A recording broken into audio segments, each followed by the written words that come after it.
করি, আপনাদের দলীয় প্রধানের পেশা কি তাহলে আসলে?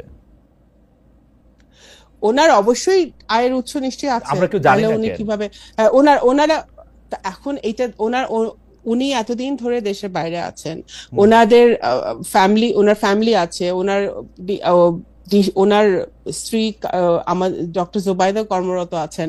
তো ওনাদের আয়ের উৎস তো ফ্যামিলি থেকেও আসতে পারে, আয়ের উৎস বিভিন্ন জায়গা থেকে আসতে পারে। ওকে। আয়ের উৎস তো সেটা যে পাবলিক নলেজ হতে হবে, আমার আয়ের উৎস তো পাবলিক নলেজ না।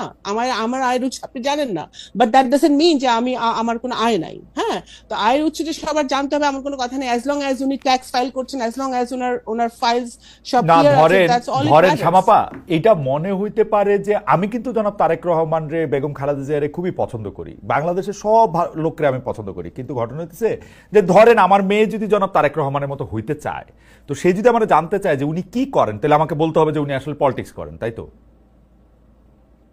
না না, ওনার আয়ের উৎস ওনার ফ্যামিলি থেকে আসে নিশ্চয়ই, ওনার ওকে। ফ্যামিলি থেকে আসে নিশ্চয়ই আসে, সেটা তো তাহলে অবশ্যই আরো অবশ্যই তাহলে সেটা আমি আরো আরো বললাম। হ্যাঁ, ভয়ঙ্কর হইলো, ও তাহলে আমার থেকে টাকা নিয়ে রাজনীতি করবে, তাই তো?